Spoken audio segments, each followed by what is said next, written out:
Cheers, brother. Cheers. Thanks for having me. Thanks for coming on through.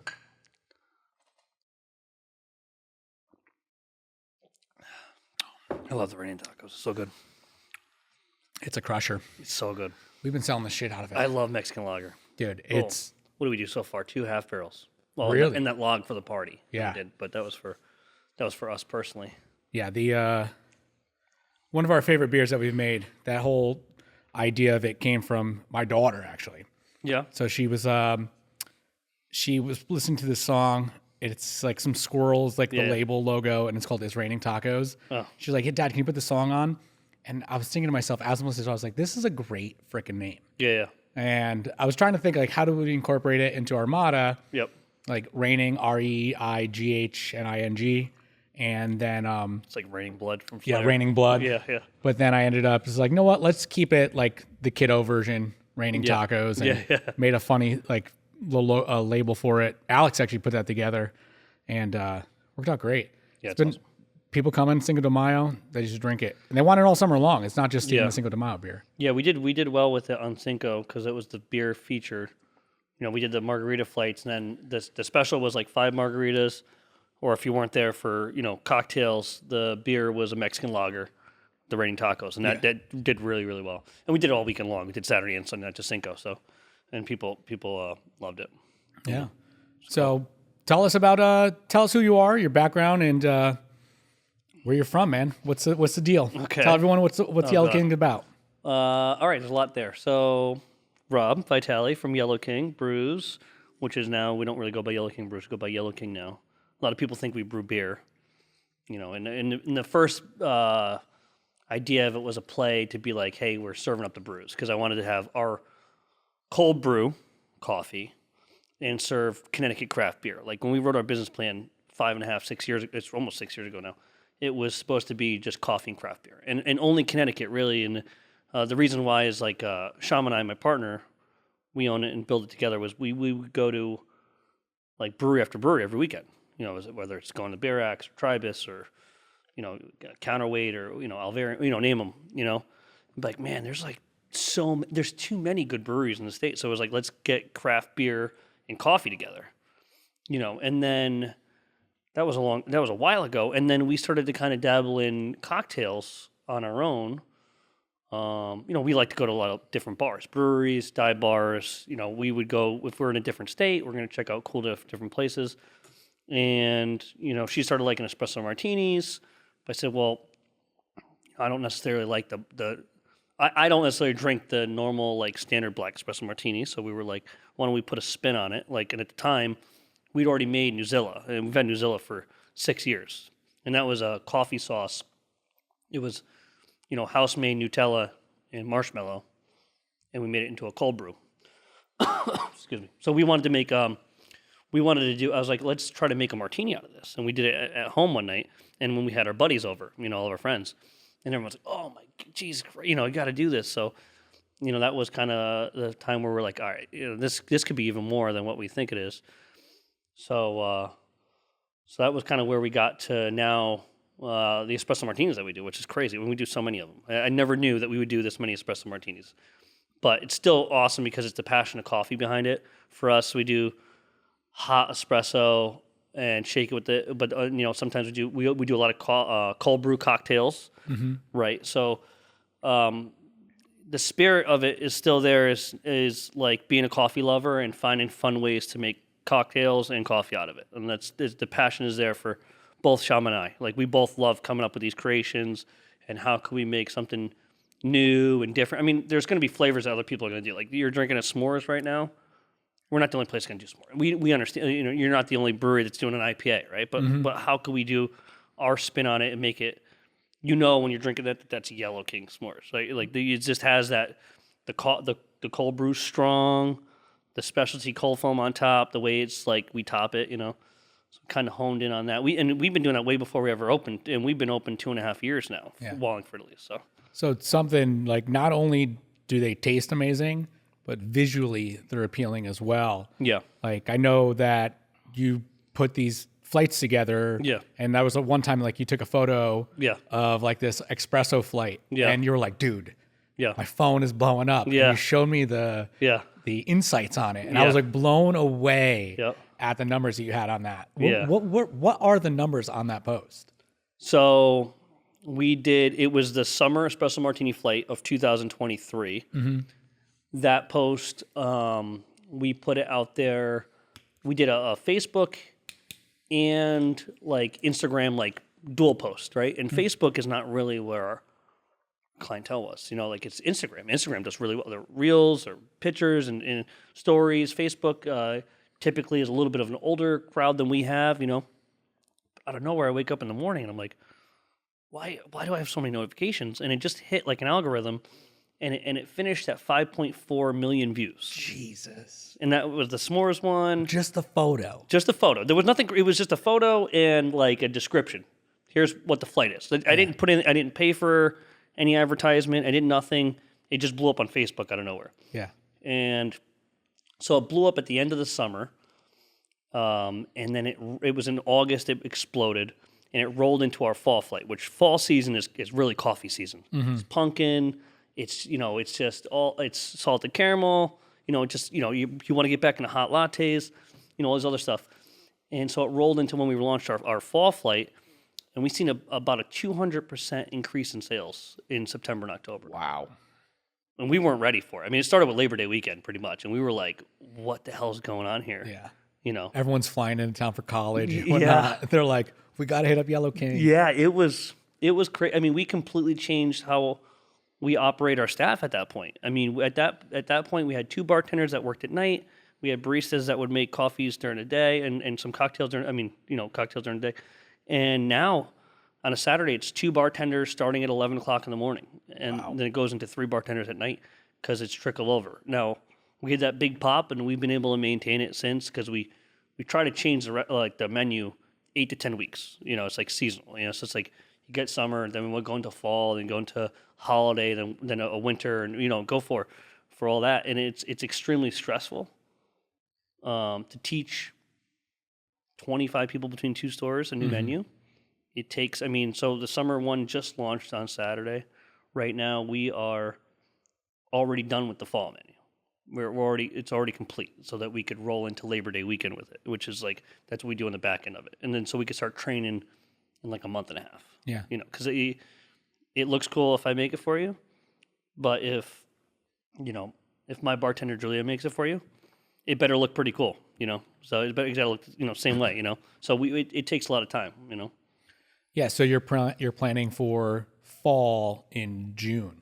Yeah, or actually May. Right now. Really end of May. I mean, we it's because you got your stuff you're going to bring back from last year that you can't take off the menu. Everything's pumpkin. Obviously, and then we always do 5 coffees, 4 martinis, a couple cocktails, a couple other things, right? But we always have to bring in something new too, because like the regulars love these flights. They love seeing us come up with something new.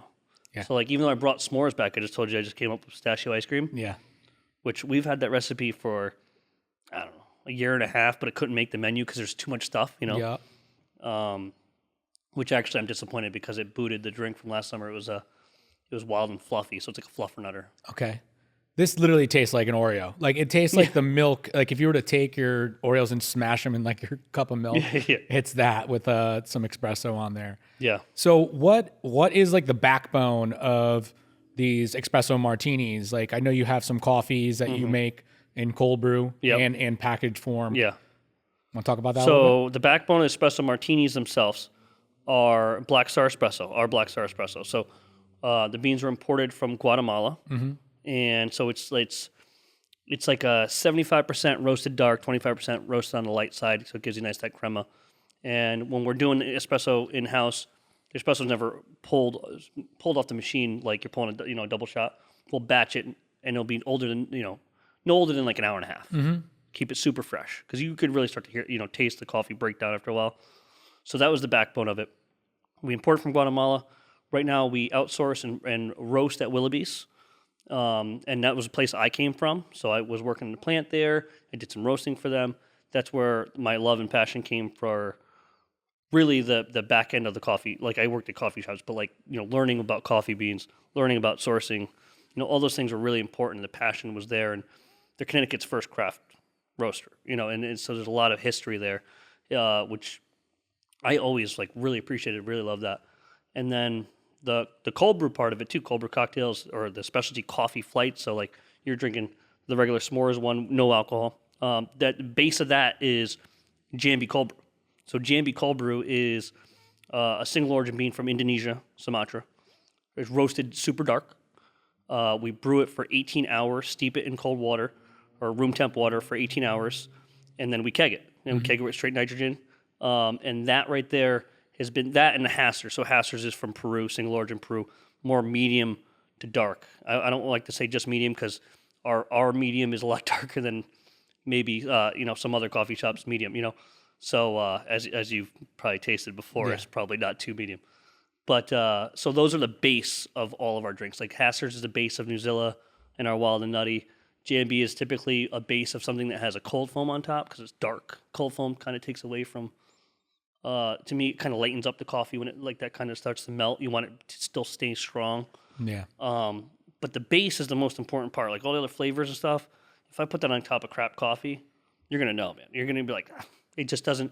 It doesn't accentuate like the chocolate flavors or peanut butter flavor. It adds to it. It's rich. It's just like using a good hops or something like that. Recipe is really important to get those things down. Quality product. Yeah, you could taste the coffee is bold the entire way through the drink. It doesn't, like you said, dilute itself down even as it gets more watery. Yeah. Yep. So what? Oh man, what? How did you come to? All right, so you came with this Indonesian bean, right? Yep. That's the Jambi. Yep. Jambi. Yep. All right, and you have that, and is Hasters? Is that an Indonesian bean as well, or? So Hasters is a Peruvian bean. Mm-hmm. It's funny. So the Hasters was the first launch of Yellow King. Like that was the first bean that we were selling that packaged at farmers markets and different events like that. And so we got our hands on this bean back when we were working at Willoughby's. It was roasted like that. Like I said, talk about medium dark roast, which is my favorite. And I cold brewed it. And a lot of the cold brews then were more of like an acidic, full city, like light roast, They're a little bit more, I would say, like fruitful. I like that, but I don't love that. I like a dark, a little bit more smoky. Has a little bit of hints of cherry to it, so it's a little bit sweet, but more smoky on that side. So we got our hands on that, and I made a cold brew for it. First time I ever did a cold brew, and At home? I did it in the warehouse for Willoughby's on a Saturday. I was there. It was actually during a cleaning shift. So I got to experiment with stuff. Yeah. So he's like, hey, come in and clean barrels for like 10 hours, whatever. Yeah. He's like, I'll throw you whatever, certain amount to clean barrels all day. So I'm cleaning barrels all day. Mm-hmm. But at the same time, I was like, I got to make this. I was like all pumped up to make it. And I remember being all amped up at night to come back it was a Saturday, come back on a Sunday, which we weren't even open for, to come taste it. You had to let it sit for 18 hours, right? Yep. So come back and I was like, I think this would be awesome. So at the time I was talking to Justin actually over at Thimble Island, and he works across the street from Willoughby. So he was coming in and he was like, dude, is there any way we could like get some cold brew for this like event that we got going on or whatever? And I was like, dude, I got something for you. Give me a shot. So I brought him a toddy and we kegged it. I knew nothing about kegs or CO2 and nitrogen. I don't know what the hell's going on with any of that stuff. So I just brought him a toddy and they put on and comes back to me and goes, dude, Saturday we went through a log of cold brew. No, that was 2014. That's 10 years ago. Wow. Summer 2014. Armada wasn't even started then. So how crazy is that? Yeah. Now that's way before we thought that we'd own our own thing. So, but it's always in the back of my mind. I was like, we gotta do something with this. Got to do something with this coffee. I have to. And unfortunately, I had to leave Willoughby's, and I was really going to take on more of probably a roasting role there because I was more of a kind of a part-time kid learning the ropes there.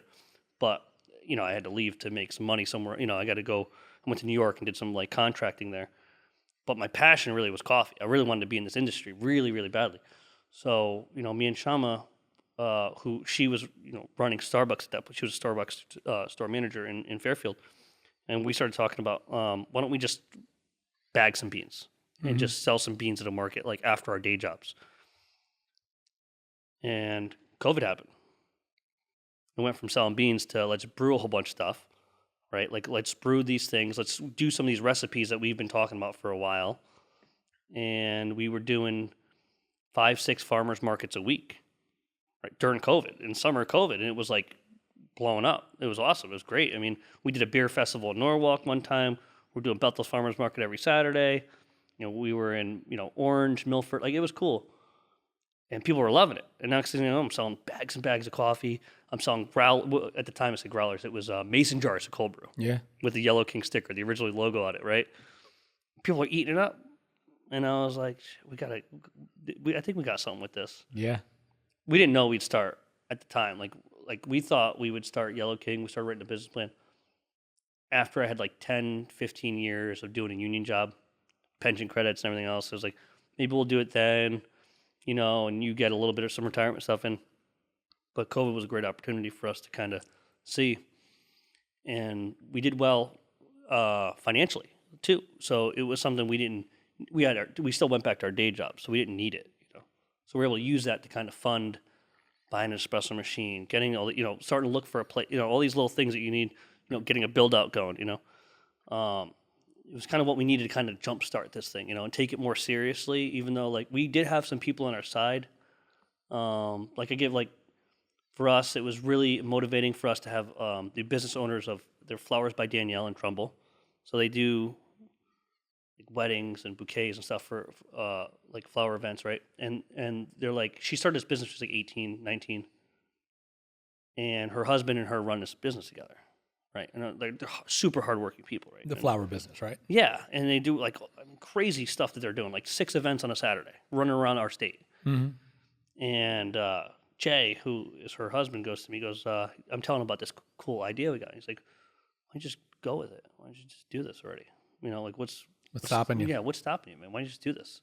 It's like, look at Danielle. She started this thing at 19. Now look at this, they're an older couple now. They're late 40s and they're killing it. Hustling flowers. Hustling. I mean, they're hard work, Yeah. And Sham and I always took that as like motivation. As a couple that owns a business together, they went after their passion, so we decided that we got to do this together, How did you meet Shama? Did you meet her in the coffee business or just was that? I met Shama. I was working at a Stop and Shop when I was 17, 18. And so working at a Stop and Shop, fresh out of high school. And Shama's mom is a front-end manager. And so we were in East Haven, Stop and Shop East Haven. Shama's mom was the front-end manager, and I became a night crew chief at 18. So I was the overnight kid, like overnight manager. And then I would do some days. And Rabia's her mother, and she'd have her daughters work for her. So Shama started working there, and she's like, at the time, I was kind of transitioning into doing some more days at Stop and Shop, and I was getting a part-time job at a Starbucks Brantford, drive-through car. So our friend Jackie got a job over there. That place is a shit show. Sometimes. It's a shit show. It is that line. Shit show. I don't even know how they got that approved. It's right off the highway. When I worked there, back then it was the busiest drive-through in the state because there wasn't a lot of drive-throughs. Yeah. For Starbucks, like there was a few, but not as. But Brantford had the busiest one at the time. So Shama, I kind of met her from working there. We didn't work together necessarily, but she was working like on the front end, and she knew of us working at the Starbucks. And she's like, I don't want to work with my mom. Like I like working here, but I don't really want to work with my mom. Could you get me a job at Starbucks? So we actually started with coffee. So now we're 5 years apart. So we didn't have a relationship like that then. So Shama was only like 18, 17, 18 years old at the time. So she starts working there. It's funny, she starts working there. And I don't know, maybe 8 months later, I got fired. I got sticking up for Shama, actually. The bad boy. Oh, wow. Yeah. So, because, at Starbucks and corporate places, they'll promote like anybody to be a shift supervisor type thing. And, they'll enforce rules that aren't really rules or other things. And the focus might not be where you think it should be, So, I got let go for telling off a shift supervisor, and Shama's sister worked at Willoughby's. So it comes full circle, right? Okay. So Shama's sister hires me to work at the cafe at Willoughby's, and I was more interested. I was like, oh man! First time I went in there, I was like, I seen this plant, right? Like this huge. Looks cool. When you see the roaster for the first time, I'm like, what is that? Like smelling fresh coffee being roasted. There's nothing like it. It's crazy. So Shama and I, we met at Stop and Shop. got her a job at Starbucks. Then I started working at Willoughby's. At that point, we had a really deep friendship and spent a lot more time together. Then once pretty much midway through me working at Willoughby's, we started dating. And, we had this, love for going out at night and be like, in the beginning, it was like kind of secretive because we had all the same friends. You've been friends for a little while. At the time I was a little bit like, she's 4.5 years younger than me. Yeah. And my friends are going to be like, what the hell are you doing? And then I'm coming off, like 6 months before that, like coming off this relationship with, everybody knew this girl. So I didn't really want to make it, public. So at night we would go to like Common Grounds or Coffee After Dark New Haven or, all these other places. We can't go to Willoughby's, can't go to our Starbucks, right? So like, and then we find ourselves going on dates to coffee shops. And then she turns 21 and we were like, hey, like, we got to check out these breweries, like these new breweries are popping up. Like, so I grew up in East Haven, so Beer Axe was one of them. That was it was right around the corner from where I grew up. So I was like, let's check out Beer Axe. Counterweight in Hamden, at that time I was living in North Haven, so it wasn't far to get there. We would drive out to Two Roads because one of the big names back, at that time. And then they keep popping up, so we just do coffee shops and breweries. And every time we're out, what are we talking about? Like, oh, that's really cool. I like that. What if we did something like that? What if we had lights like that, or what if we, what if we carried this, brewery's beer? Yep. So what's kind of cool is that hearing the inspiration between that, because when you walk into Yellow King, it doesn't have a typical like coffee shop environment. It has a brewery environment. It has like this open air, large industrial feel. Yep. And then you have the bar there. So it's like when you walk in, it feels like it is a perfect hybrid of a brewery meets a coffee shop. Yeah. And I think that you had said there was like customer confusion about like why is the name Brews in there, and I think it was a smart marketing idea to actually drop the Brews off of there. Yeah, because a lot of people are like, there's a new brewery that opened up in Wallingford. I'm like, which one? Yellow King. I'm like, exactly. No, they are coffee, and they have the best coffee around. Go check them out. Yeah. So we definitely had to drop the Brews for that part. It still says it on the front of the Wallingford sign. Our second location in Bristol says Yellow King Bristol. Yeah, we go by town. They'll change it in time. It'll take a little while. But no rush. Yeah. So how did the name come up? Like, how did you guys come up with the idea for the Yellow King, the idea of the business? Obviously, we know you were deeply in love with coffee, but where did Yellow King come from? And so we named. So I remember the day we named it, and this is right before we were kind of trying to finalize this somewhat business plan that we had. Like, well, what are we going to call this thing? And it was like, let's just come up with like 20 names and pick our favorite, right? We were sitting in line for the Big E. It was one of the busiest Big E's ever, and we couldn't get there. We couldn't get in. They actually locked it. People like getting in. As a customer, right? You're going? Okay. Yeah. So we're just stuck in this car, probably for an hour and 20 minutes sitting there, and then we ended up like driving off to Massachusetts or something. So we named off all these names, and we were both talking about things that we both enjoyed, we both loved. So Yellow King came up. We both are kind of like nerds a little bit as far as the fact that we both knew this novel, The King in Yellow. I'm also a Lovecraft fan. Like, I go to Lovecraft Tattoo, and I'm like all into Lovecraft. And so there's The King in Yellow started with Robert Chambers, late 1800s. It's a character that was also depicted in an H.P. Lovecraft story as well. It kind of goes on a little bit, right? And then it was also on a TV show, True Detective. So people think it originally kind of came from True Detective, but we knew of both of them. And the character in True Detective is a play off of the novel from Robert Chambers. So the character, in True Detective, the head cult leader thinks he's in the world of the Yellow King. Carcosa, the whole thing's in the novel. The Black Star, which is the name of our espresso. Okay. Yep, the whole thing, right? So Hastur is the name of the Yellow King. Like, it just goes on, right? So I remember we were watching this show. I actually started watching this show when we first started dating, and I was like, oh my God, they're using this story. Like, it's not a sci-fi show. Yeah. It's just a guy that lost his mind thinking he's the Yellow King.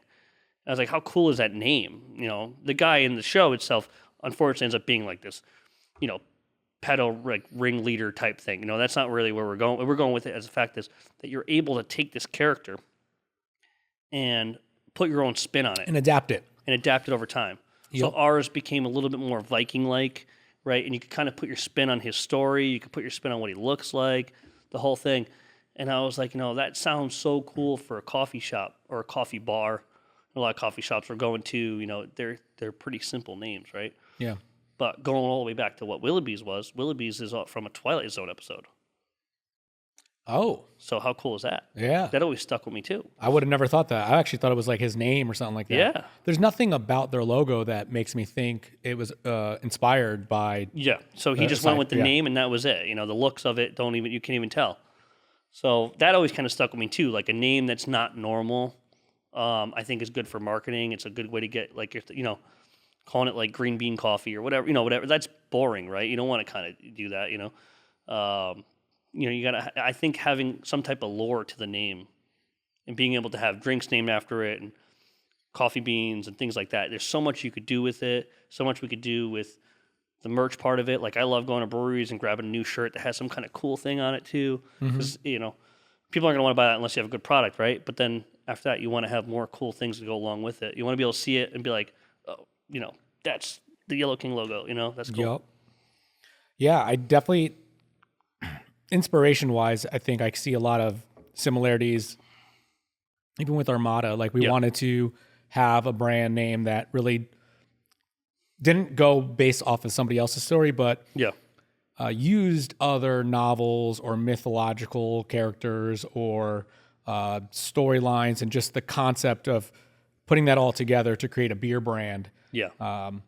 And that's where Armada came from. And yeah, Armada is not a fleet of ships for us. It's just the name of the story. Right. And we've created our own characters and our own locations. Yep. And they do have a lot of inspiration. And like you said, when you saw the True Detective episode and you're like, oh, that's based on the Yellow King. Well, there's a lot of our beers that are, relative to mythological creatures and whatnot. So I think it's cool that you can bring that into the customer's world with a beverage. Yeah. And so... Yeah, I've always thought that was kind of similar in our two businesses, kind of seeing the story you tell with your different beers that you have. Yeah. Right? Like, we also do fun names, like how you did Raining Tacos, right? Like, we have fun names to some of the drinks and other things that we do. Like the 3 coffee beans we have, one of them is Jambi, right? Well, Jambi is a mountain in Indonesia, but I'm also a Tool fan. So it's like, it's not all Yellow King based, right? Or like, we'll have... peanut butter cold brew, call it These Nuts, like, like you kind of have some fun things that go along with it, right? Were you telling me a story one time how like you just had these chicks show up to the bar and they're like, I'll take 3 of these nuts? Yes. Yeah. And it's so funny watching a 22-year-old college girl yell out, "These nuts." Yeah. And you just wait and you're waiting for somebody to kind of, sorry about that. You're waiting for somebody to like come get it. Yeah. Like, I said these nuts. Yeah, first time we did that too, and I'm watching this guy, 54-year-old guy, middle of the bar, big white beard, drinking his beer, and I could just see his shoulders going, and he's like, just giggling like a little girl. I loved it. It's awesome. Man. Yeah. Yeah. That's great. Yeah. Yeah, good catchy names like that definitely get the customer's attention. Yeah, for sure. I mean, even with like our collab with Beard, like all my best friends are hopheads. It was love that one. It was so cool. The name is simple. So cool. It's based off a Les and Jake song. Yeah. And when people first like saw it, they're like, "Oh, I love it! I love it!" Yep. So,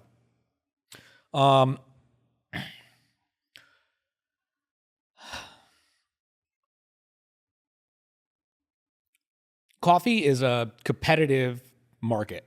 Yes. How do you guys differentiate yourself and stay ahead of the competition, especially competing with Starbucks and I guess Willoughby's would hypothetically be a competition, though they're not in your area, right. But and those other local coffee shops. What makes you guys stand out, and how do you stay ahead? So, well, we went back talking about getting ahead of the menus, right? And try to look ahead. Like you can't plan the menu a weekend before. Like we've kind of honed in on what works in seasons, right?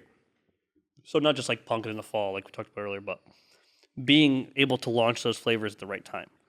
Like Labor Day weekend is when you have to have those fall flavors out. Like Memorial Day weekend, you have to have summer. Like people are ready for it. They're ready for it early. Like every Labor Day weekend, everyone's going to say, "Oh, it's too early for pumpkin." That's when people want it. When it's like that's when they need it. That's when they want it. Same thing for like eggnog and gingerbread at the right around Thanksgiving. You're getting ready for Christmas now, right? Like, so we get ahead of it on the menu.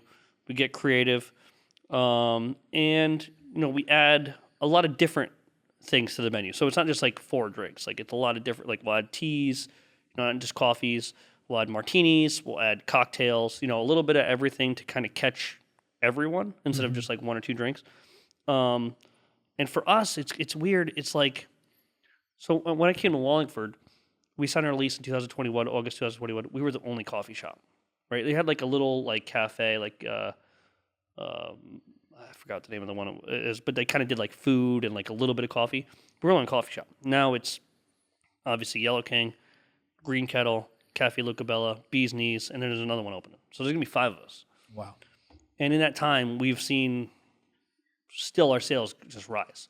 And part of it also is making sure we maintain our identity and just be Yellow King, just be ourselves, and just keep being creative in our own way. And I see some coffee shops, they'll try to like follow a trend, like, hey, we're doing flights, let us do flights. So for us, it's like doing something that's different every time and staying true to what we want to do has been helping us.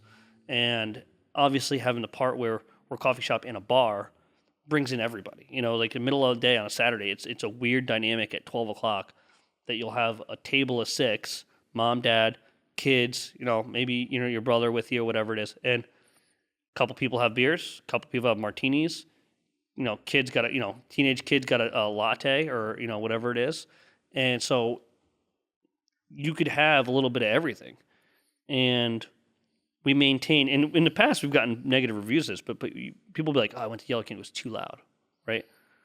Well, we've always had it in our business plan that we won't be a quiet coffee shop. You can still do there and study. Like, I get all the Quinnipiac kids, I get all that stuff.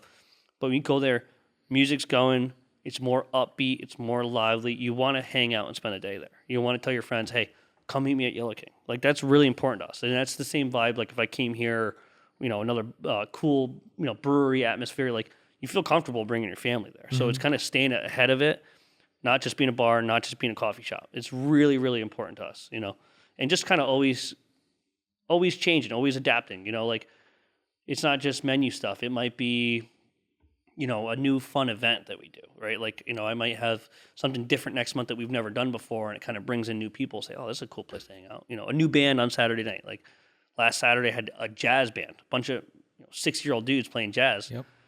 And you'll see a 22-year-old hanging out, like loving it because she, is a music major at Quinnipiac. How cool is that, Yeah. We just did a quartet. That's awesome. And they packed the place. And you wouldn't expect that, right? Right? A quartet. Yeah. Packed. I mean, every seat was filled. People were standing all around the tap room. Yeah. And I'm sitting there, I'm looking at Alex. I go, who would have thought? Yeah. Out of all the musical acts you could possibly book, a quartet would pack out the room.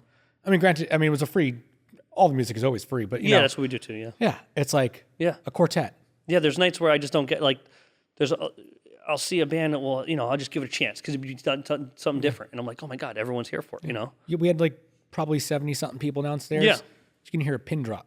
And where else was there a quartet? No, I have no clue. Right, that's how cool. That's why everybody came for it. That's so cool. I love that. Yeah, and it was a perfect blend of like, pop, jazz, classics. They had all types of stuff. They killed it. It was phenomenal, and it was a local organization too. It was the Music Haven that came on through. Nice. We were blown away by how many people came in for that. We're like, you put them up here? No, downstairs. Downstairs. Downstairs. I told him next time we might need to go upstairs for him. Yeah. Or one of those cool parking lot events that you guys do. Yeah. Which is awesome. Yeah. Always brings them. That is a luxury, being able to have a gated parking lot and also an extra parking, a remote parking lot to handle all those customers. Yeah. And that's really important to have extra parking like that. You guys have a really good spot here in a dead end too. Like, you don't have a neighbor that's going to be up your ass. Yeah. To have cars like, I showed up like the Paranoble Market. It's like cars are just like everywhere. Deep. They're on top of each other. I had my Jeep up on a mound over there for no reason. What advice would you give to someone who is interested in starting a coffee business? Or just, starting, coffee business? Well, the first one I got was one that annoyed me when I was told to just do it. It's like, what the hell does just do it mean?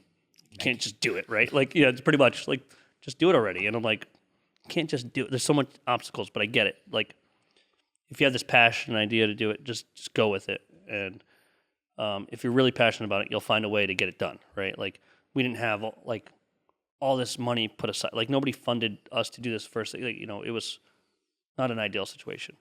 And then the other thing too is that really think out your idea for what your business is and understand what your business is. Like, you're going to have to adapt it, you know, over time, like we do all the time. But also, like, what is your main identity going to be? Like, the main hub of this business, and you have to stay true to that, right? So for us, like I talked about that business plan earlier, like, at least even if you just write down everything that you want to do, right? Like, for us, it was being, you know, having a diverse crowd, having quality coffee, having quality beer. Those are the first 3 things that we had down, and staying true to those things and trying not to be too influenced from outside noise or what other people are doing. Really, it's really important. Like, yeah, you got to kind of go with some of the trends here and there, but like, if you stay original, people eat that up, and they could tell when you're genuine, right? And you're doing something that's different, right? Like, you're talking about like the names of your beers and what you're doing. Like, those things are so cool and so important. Like, they're from your mind. Nobody else came in here and said, we're going to have this idea for Armada, and, you know, here's what you should, you know, this should be Savage Queen, or this should be Lord Chancellor. Like, you do that and stay to that. You know, don't try to kind of like rip off other people with their names or flavors. Just do your own thing. And sometimes it's going to fall in line with what other people do it anyway.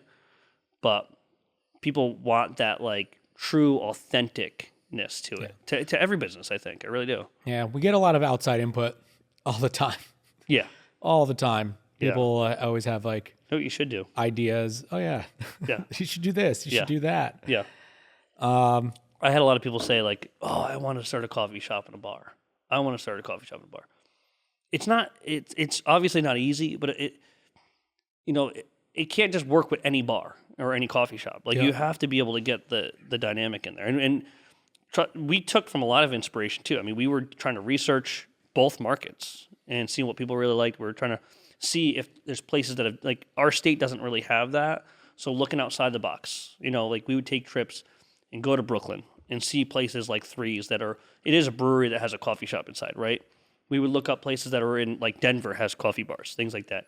But, you know, don't just rip them out. See what, like, is going to work in your area. I mean, we're in New Haven County, Connecticut. What's going to work in New Haven County, Connecticut, right? Might not always work in, like, somewhere else, you know? Yeah, what made you choose Wallingford, by the way? Well, so at the time, back when COVID was going on, we thought we were going to sign a lease in Black Rock, Bridgeport. Oh. So the line of Fairfield and Bridgeport. Really, it's still Bridgeport, but it's, like, right there on that line. We were living out there at the time. And I liked Black Rock because it had that kind of New Haven vibe to it a little bit. Like, it was still kind of cleaned up and upcoming a little bit. And there was a building, which actually, the Blind Rhino, their second location is that building now. I inquired about that building. Really? And they told me, oh, we're so not much really. Tinier than what you got right now. It is. But I thought that area would be cool. It had its own parking lot. You know, it was close to a train station. You know, I didn't have to move at the time if I wanted to work. Still have to do my day job. I didn't know if I had to still, you know, do my day job on top of being a business owner. It wasn't ideal, but we just didn't know at the time. But the place got rented out or leased out to Blind Rhino, which, funny enough, they do events with us now. They're you know, Casey and the guys over there are great people. But we were just looking at different buildings and went on a coffee date with another business owner friend of mine. This girl, Cassie, she owns Blue Hair and Bridal. And she was one of the most kind of people in our corner, kind of like, you know, hyping us up. Like, you guys got to also do this, not just, you know, Jay and Danielle I talked about earlier.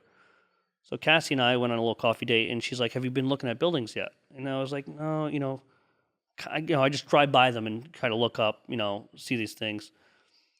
And she's like, oh, man, there's a building across the street from me in North Haven. You would love it, right? And so I call it. It was actually used to be the old Connecticut Fresh Produce Market, which is I'm in the plaza with now, right? So I called the realtor about it. It's like, no, that's really not up for grabs right now. it needs way too much fixing up, and like it wasn't ready for anybody to move in. But I have something. I'll call you back tomorrow. This is on this little coffee date that we had. It's actually 420, believe it or not. It's on 420. 2021 or 2020? 2020. Okay. So during 2021. I'm sorry. April 2021 on 420, called them. I was sitting in Middletown at Purgatory. Okay. Funny story, right? So, and then we were going to Eli Cannon's afterwards for a beer.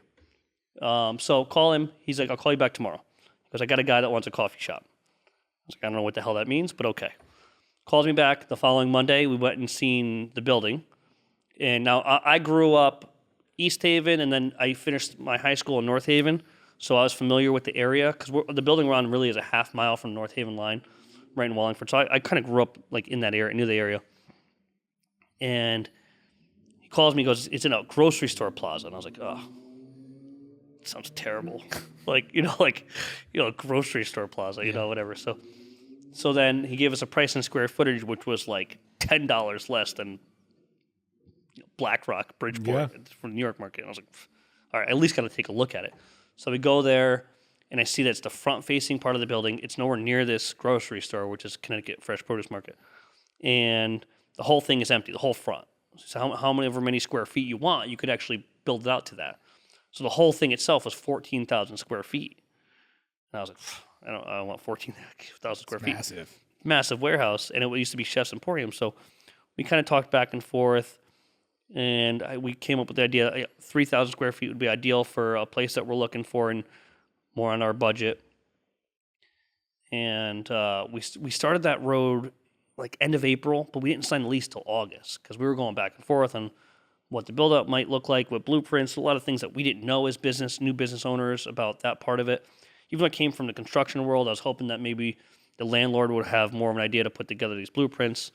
So we had to find an architect, which happened to be one of my customers from the Bethel Farmers Market that drew the plans up. And then we came to agreement, signed our lease. And signed our lease August 11th, 2021, opened February 1st, 2022. What'd you guys do for funding? So majority of the original funding, this was crazy, but I did 6.5 years in local 2287 floor coverers union in New York City. Mm-hmm. Paid really well, but cost of living and those things weren't matching up.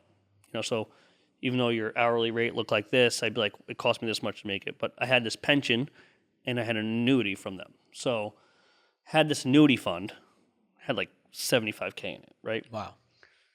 And you could use the annuity fund for first-time home buyership, or you could take out loans on it, right? So I was able to take a loan out on it, and you could pay yourself back, which is great, like 5.5% interest. So we were like, it's a risk, obviously, to take away from my annuity fund. I'd only been working this real serious job for 6.5 years, but, we had this dream. Let's go with some of this funding. And the summer of COVID, just doing farmers markets and doing like events, we had this Chase bank account. We would do an event, we put the money in it, and we wouldn't take anything out. So if I had to spend, if I had to buy, coffee filter bags or whatever it was, it came out of my personal account. I would just put money into this account that we get from the business. So we did 3 months of markets, and we looked in, it was like $31,000 that we had in it. And we weren't really keeping track of it. Like, holy my God, we're doing this coffee. So we were able to take from that. We took from that fund from doing farmers markets. And then the rest of the build out we had from an SBA 7A loan, and which was crazy because we expected the build out to be like 85,000, 100,000, right? Of course. Naive kid, like this, I know it's not the logo, but it's like, you don't know, right? Yep. So day one, the first day we signed a lease, it's the next day they're going to do the trenching for all the plumbing. Because the warehouse, they don't really have anything there. Yeah. So landlord pays for trenching to the bathroom. I have to pay from the bathroom to the bar to the back room. Day one is $14,000. And on top of that, he goes, because he does the restaurant equipment store, DiMartino Fixtures. So he goes, you got to buy a walk-in cooler now. The lead time is about 22 weeks. You got to buy it. We got to get this in now if you want to get it in time. If you want to buy a new one.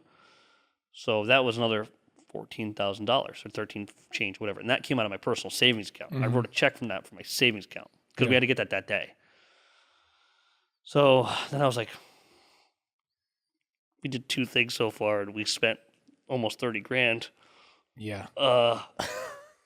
We sat at Archie's at Wallingford and I was like, I think we fucked up. Yeah. Yeah.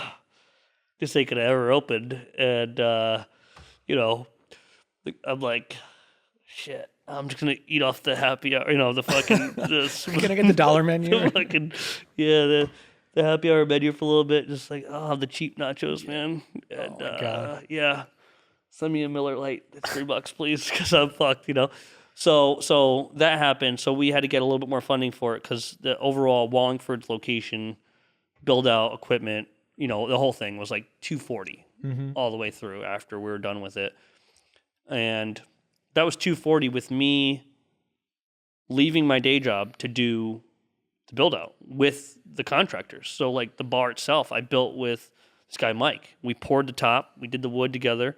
I did all the floors myself, which was really, it was like a warehouse. So it was like, I know it's still concrete now, but I re-poured the floors from that was your background in New York? That was my background. So I just I didn't want to do anything crazy in there. We wanted to keep it like industrial looking. Yeah. So, but the floors had to be re-poured because they were destroyed. Yeah. So we re-poured them from product we got from the company I was working from.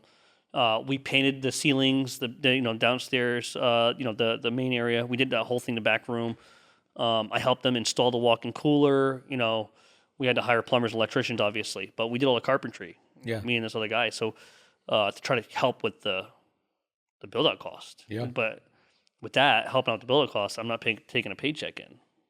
So time was really getting, like the biggest thing for us is if we finished the build-out, that walk-in cooler I talked about, there was nowhere to be found.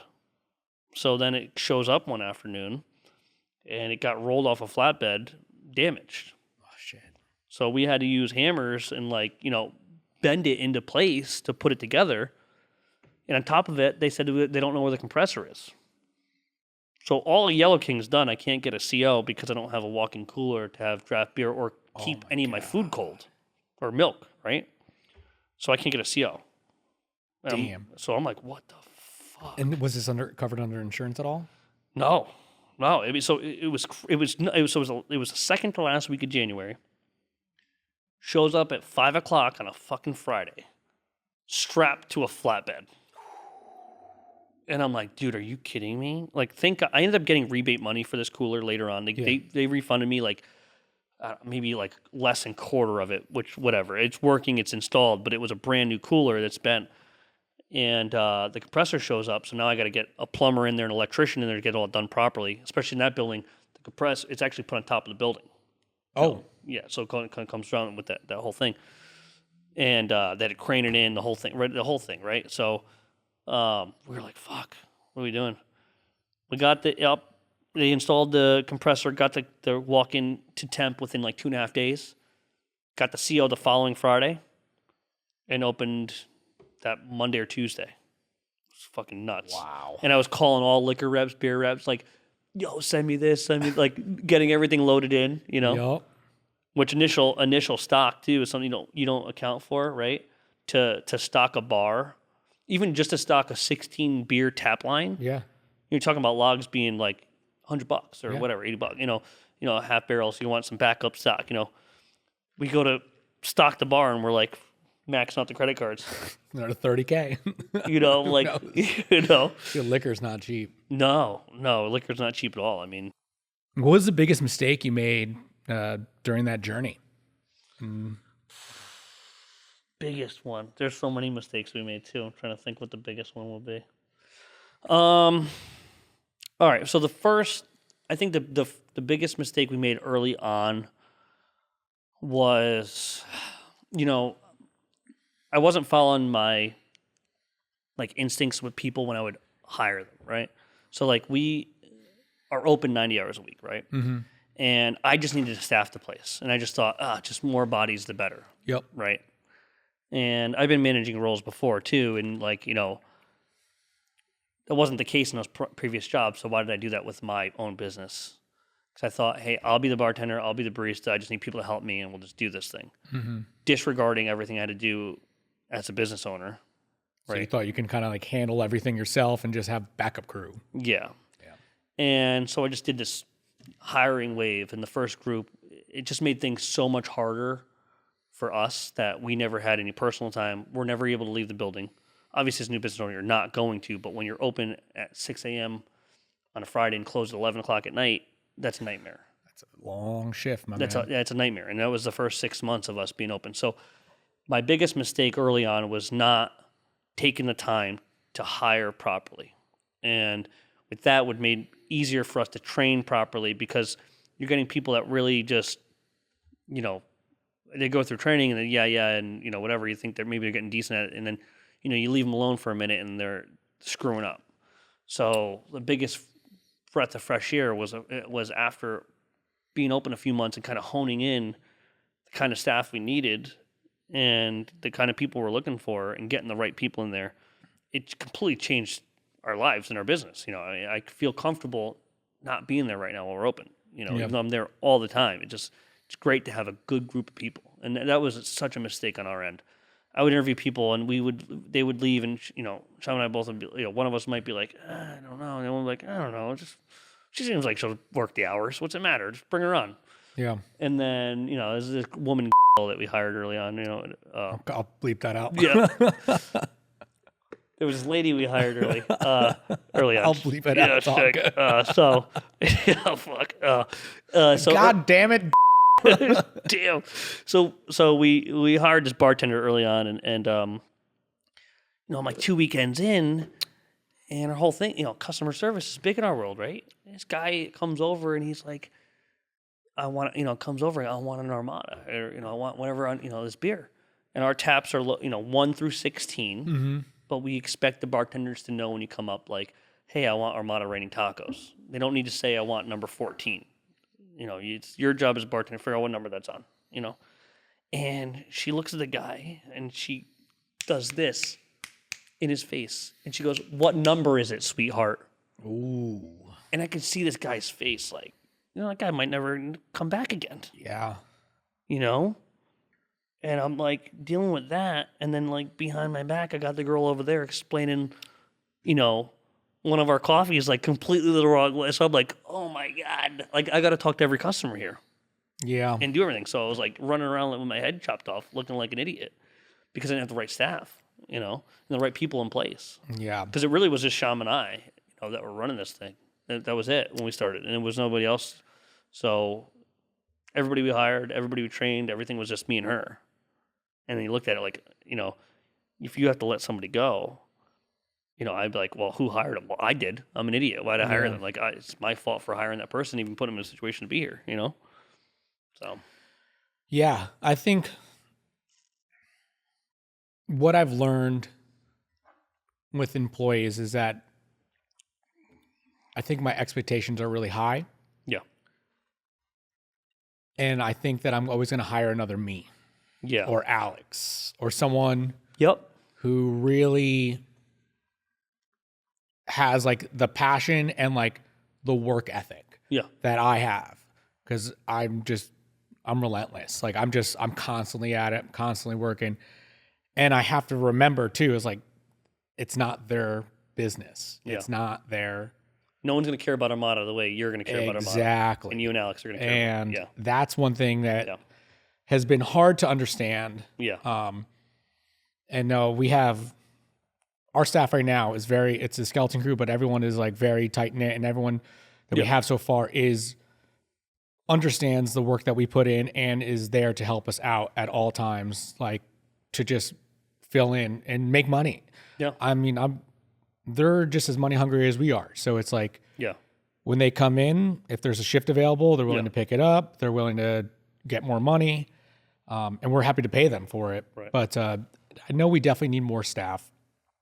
I think we kind of... though, I feel like your staff is like I come here, like Tim's like family. Yeah. You know what I mean? Tim's been with us for 7 years or 6 years. He came on in year 1. So yeah, Tim's been with us for a while. So he's been through everything. He's been through the whole build out. He's been through all the growth, the ups, the downs, and he's loyal. And I don't know how many Tims I can ever find. I don't think I'll ever find another Tim, but he is a very, and also we have a lot of common hobbies and passions. And Yeah. so we have those moments together as well as we work together. But yeah, if I could find like 17 more Tims, then my life would be like better. Yeah. But I don't think that's going to happen. Yeah. Yeah. But I mean, even when I come in here on a Friday or Saturday night to get a beer, and Mike's here, you know what I mean? Yeah. Mike's a great kid. And he bartended for us in our 2-year anniversary party that we held here. Oh yeah. You know what I mean? And, you just feel welcome, feels like it's like you behind the bar. You know what I mean? I know it's not you, but it's like that whole thing, We had to mold him. and that's super important. I mean, You have to mold him. sometimes you gotta mold some people, Mike but never had any bartending experience at all. He was in Hollywood. He was working on like film sets and stuff like that. So he never had. yeah. I don't know if Those he Armada actually. videos come out so good. That's What why was that? those Armada videos come out so good. Yeah. Well, we've always had the video thing in the bag. Yeah. Mike was just a great addition because he has killed the it. bonus. He's Yeah. a good thing he doesn't have a SAG card, or else he was getting a cease and desist or whatever. Yeah. But Mike, we had to mold because he had no experience, and we had to kind of like get him to learn how to pour beer, talk about beer, all that stuff. And I will say, even Tim had no experience brewing or anything. We trained him the entire way, but he knows how to learn shit. Yep. He can figure it out. And when he panics, he just freaks out.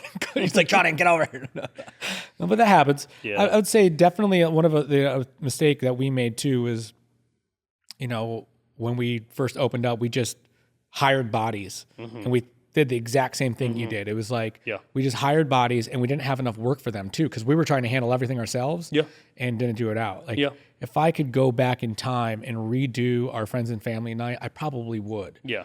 But the thing was, we were so stressed.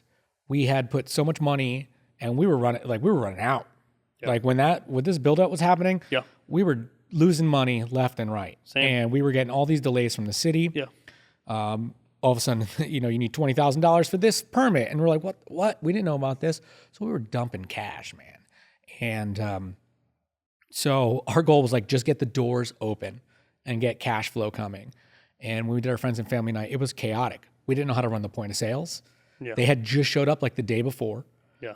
Everyone's like, what do I do? What do I do? Yeah. And I felt so bad. I didn't have the time to hang out with all my friends and family and really like sit down and chat with them. Yeah. But they kind of saw that we were trying. Hopefully they saw that we were just trying to get things operating. I felt so bad. I was just like, hello, goodbye. Yeah. Every second of the night. Yeah. Everyone's It's like, not hard to kind of manage that too, like running a business and talking to your friends and family when they come in. Dude, the hardest thing about leaving this place. Yeah. Like you're done with your day and then somebody walks in that you know.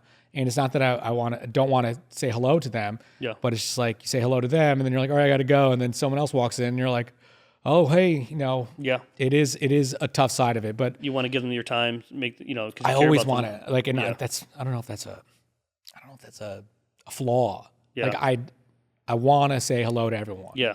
And times when we have to go, we have to go. Yeah. But if someone's here that walks in the door, I like to greet our regulars, our ambassadors, everybody that comes through. I think that we have a relationship with them, and we want to make them feel at home. Imagine walking to your house and your wife and kids don't say hi to you. Yeah. It's kind of weird, Yeah. So it is tough. Like you said, the regulars and friends and family, trying to say hello to them, make time for them, and then at the same time, like you're kind of running around, but they just kind of see you as here.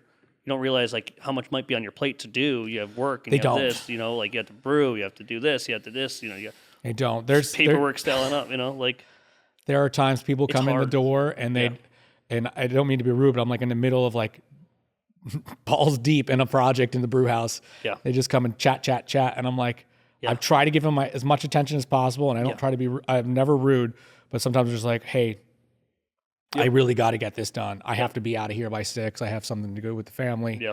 And usually they get it. Yeah. Yeah. It's tough though. It is tough because there's times too where I'll have a million things to do, and like I want to stop talking to them. You know what I mean? Even people like I'll run into people sometimes I don't always see. I see some. I haven't seen you in a few months. I want to catch up on them. Our regular Matt just came back from Hawaii. He proposed to his wife. He's so excited to tell me about it. And I have 11 o'clock interview in Bristol. And I'm like, dude, I got to blow this guy. Like, I'm not trying to blow him off, but I got to run, dude. Like, I'm not trying to make it not seem like you're not important. Love you, man. Got to run, man. Yeah. Hate that though. It is tough, and I'm trying to be better at it though. The way to kind of handle it a little bit better, because I know sometimes when we're swamped, I could kind of come across as kind of like not approachable. Oh, I'm sure that definitely. You know, Definitely, there's been moments where yeah, even people have said to me, like, you look like shit right now. It's like, yeah, I've been up since fucking 1 o'clock in the morning here or on the computer doing something. Yeah. Yeah, I definitely look like shit right now. Yeah. I probably look like shit right now. Yeah. Last night was one of those days, or yesterday was Memorial Day. So I had a long day and ended up staying up late playing video games because I took a midday after nap. But nice.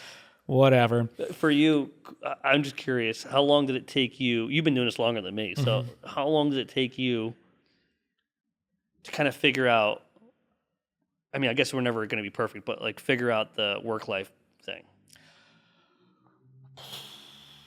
I wouldn't necessarily, right now, we're at an interesting time in the company. Right now, I felt like prior to opening this spot, we had more of a work-life balance. Yeah. We had more time, especially during COVID was a freaking spoil to everybody. Right. Yeah. Because we were home all the time. We were hanging out with friends. We were going on vacations. We Yeah, were yeah. doing all this stuff. Yeah. And then I decided to build out this space, and then that completely changed. But this is our second home. So Yeah. the work-life balance right now isn't as ideal as we would like it to be. Right. But I think being patient with everything, and also making time for the family. You have to you have to make time. So Alex and I will literally say, hey, we're not coming in this day. We have something with the kid. Like we go to every event that we can with the kid as possible at our school, whatnot.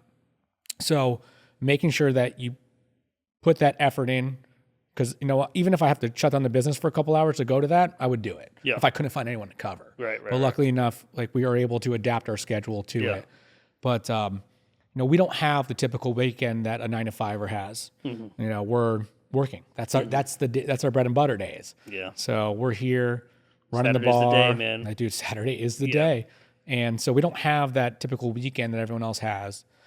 And our daughter doesn't do any extracurricular sports or anything like that. So she just has no interest. Not that we tried. We tried soccer. We tried jiu-jitsu and softball. She doesn't care for that. But she likes art. She likes being around us. We do. Outside of here, we do have a lot of time together. In here, we have a lot of time together. She's a character, though. She's gonna whatever she's gonna do, she's gonna be crazy at it. Yeah, she is an amazing artist, and can't wait to see the stand up. I don't think she's gonna do that anymore. I think she changed it up. She wants to sing.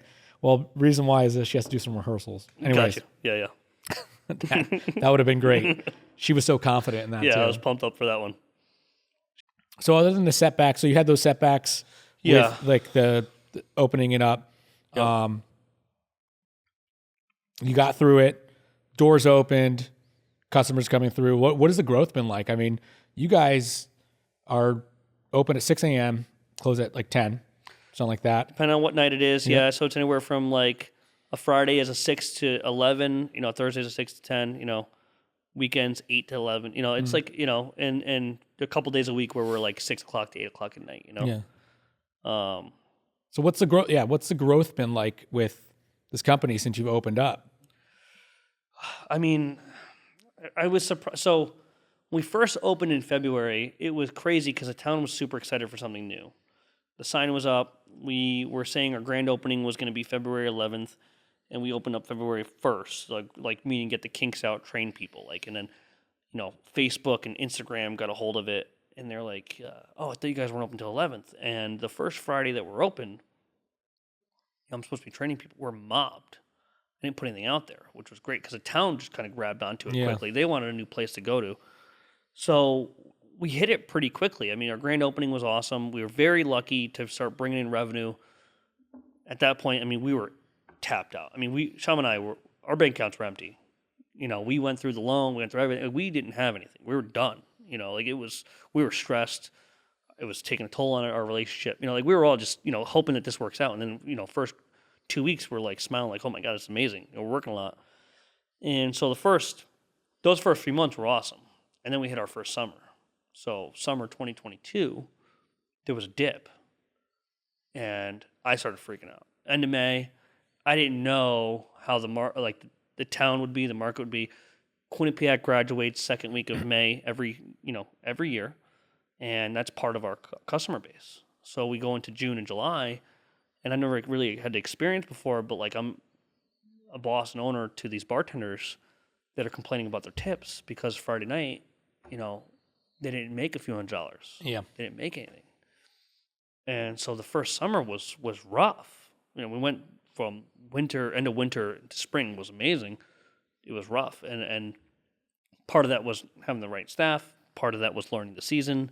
I thought it would be like that every year, so I'm starting to freak out. I was hoping that it was going to get back to normal. The fall comes, September 2022, it hits, and the business starts to take off again. And, we had all our menus ready, like stuff I talked about earlier. The first time we're going to start dropping flavors. We're going to start doing coffee flights. Like we had an idea to do coffee flights for a while, but, to make a flight is a lot of work and a lot of time, and we wanted to make sure we did it right. So we launched the flight, started launching all these flavors we started talking about, and slowly started gaining traction now again. People are starting to come for the espresso martinis, even though we weren't doing the martini flights yet because I was too scared to do it on the bar. I was with the bartenders. I thought if two sides are doing it, it would be too much. So little by little, we're releasing these things. We're honing in what's working for us on social media. We're honing in on what works for us for events as far as like live music. We started doing one big event a month to kind of market the business. And since September 2022, it has been a very good incline for us, to the point where we went viral that time. What I talked about earlier, we ended up signing a lease to do a second location because it exceeded expectations, our projections. We for our first 12 full months, we doubled our projections. Nice. That wasn't what we were expected to do. Like, we didn't know that, So we finished the year, that first fall and holiday season, like very high, like at the point where it'd be Friday night and it'd be 4:00 in the afternoon, and Quinnipiac University would have all their like teachers there, there'd be 30 professors and then a bunch of students, and then, the regulars that were already kind of starting to gain a little bit. And we're like, oh, this is awesome. Like our trivia nights are super packed, from all that. So from there, we just kind of started to gain up. But there was a point where there was a dip in there. We had to kind of learn through that and learn what's going to, we don't expect June to be our biggest month coming up, right? We expect it's going to be vacation time. It's going to be a little chill, June, July. But we kind of learn how to get through those things. Let's do something fun. For us here, we have learned what works in our communities, and we're going to celebrate, our Pride Month event that does really well. That brings in a good crowd for us. It helps us, make sure the bartenders, they get those hours. They do really well in the bar. That's important for the staff. It's important for our customers to kind of come back if they're away. Oh, let's get to Yellow King that weekend for this event. We'll do another thing fun in July and August as well. So. And since then, it's been growing, and we're dealing with the same thing in Bristol now too. It's learning the town, right? Yeah. Like, we went in there. First 2 weekends were huge because everyone's like, "Oh, I heard about this place." We opened in the middle of winter. I mean, we opened the last weekend in December, New Year's Eve. Like that whole thing. Like, we're open then, and now that town is so much different than Wallingford. So it's not a college town, and a lot of the customers we have there are a little bit older, which is, it's great. I mean, you got a lot of guys that come in there, they want, old fashions and specialty bourbon over martinis, which is cool. That's fine. We can come up with stuff for them. But now it's also like, hey, it's getting nice out. It's starting to hit that little bit of a dip, but we have this like really cool patio there. So now we're trying to capitalize on that patio. We're trying to learn, kind of adapt to that. The Bristol spot. Yeah. Okay. Yeah, it has a nice. I didn't know you had a patio there. Yeah, so we just opened a patio a couple weeks ago, and we share it with the Bristol Bazaar. Okay. We have this cool big parking lot, and there's a little bit more walking traffic in there than there is Wallingford, which I like. Wallingford, you're on Route 5. It's a highway. You're not walking to Yellow King. But you have like thousands. Like, there's so many people that drive down that road. Yes. That has to be such a main part of your success too. Yeah. Like, unconsciously or unconscious. I don't know what the fucking word is, but unconsciously, it is such a large part of your business because I feel like if you were to open up that coffee shop in, let's just say, the center of downtown Wallingford, there's no way. Yeah. Like, your parking lot, it being in that plaza with plenty of parking. Yeah. And it's being on that road. So many people drive by. I think that location is like, you hear location. Yep. Part of it was that. It was not just the road, it was the town, being that Wallingford's pretty much center to everything. Yeah. You know what I mean? I'm not far from Hartford. I'm not far from New Haven, too. So, like, if you have to go through, you're going to drive through Wallingford if you're going to Hartford from New Haven. You know what I mean? Yeah. Like, you have to come through, you know. So, there's a lot of that. You know, like I said, it's a busy road. It's a college town. You know, You have the FedEx facility there, too. Like, it's a population of 60,000 people over there. There's so much that it has for it, and we're so close to another town, too. So, you're getting a little bit of the other town, too. You know, Wallingford loves their dive bars. So do I. Nothing wrong with that. North Haven does not. So you get a little bit of both, right? And we're not a dive bar. So you get the person that wants to go to a bar, that wants to go to I could get a cocktail over there, or drink or beer over there. And then you get the person that wants something a little bit more classier. And they come from, you know, a little bit of everything. It's kind of cool. You know, love that. And Bristol has been kind of fun to learn that city, because it's a huge population. Real? Well, I guess at the ESPN and stuff like that, right? They're like 85,000 people there, because they're a small city. They're considered a city? Yeah. Which when we did our market research was part of it. So there was, you know, a couple other coffee shops that are around there, but there's a lot of people that are there. And we're in a more of a working area. There's a lot of people that on lunchtime, we get a lot of people come sit down that are like working in industrial park. So a lot of working people that'll come down. They're not hanging out on their laptops. So. They're blue collar guys. Blue collar guys. I got an hour. I want to grab a couple beers. I'm going to grab a Zupardi's pizza. And then I'm going back to work, and let me go to get a coffee. You know, that's pretty cool. It's a different thing than I get from, you know, I don't get a lot of that in Wallingford. That's pretty cool. So learning that, and, you know, it's a much smaller spot. The overhead's not there, but it's kind of a little bit what I've wanted to, though, because I kind of like it at night. It almost has, in a sense, I say speakeasy. It's not a speakeasy, but it's small like one. You know what I mean? It's like more intimate. If I'm behind the bar, you know, in Wallingford, if I'm behind the bar making you espresso martini, you can't see the barista, right? But if I'm at the, you know, espresso machine in Bristol, I could talk to the guy sent into the bar too. You know, and so everybody can kind of be there, and you can hear everybody and talk to everybody in the room. It only fits 40 people as opposed to 160 at Wallingford. Yeah.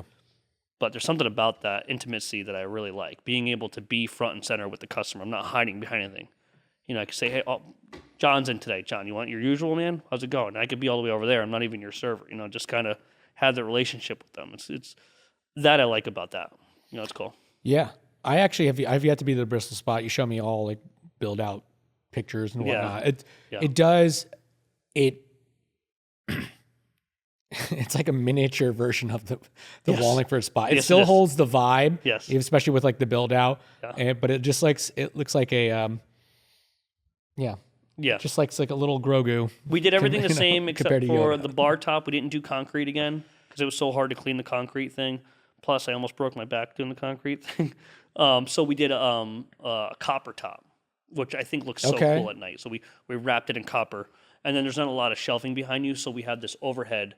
You grab all the glasses off. All the glasses and bottles go on top, so which is kind of cool. And then we put a light underneath it, so it kind of lights it up. Hell yeah! But same aesthetic as far as like the same color paint in the wall, same lights with the hanging rope lights, same muralist, like the whole deal. You know, the only thing I wish that we had there, the only thing I want to be different there is that because we have to use kegerators instead of walk-in, there's only 5 taps, which is. You know, some places you only need, like, I like in Wallingford, I have 16 taps, and I could put on a bunch of these different places, right? When you come to Wallingford, you might say, oh, man, you know, Reverie's on tap. You know, nobody else has Reverie. That's really cool. So it's harder for me to get different names on.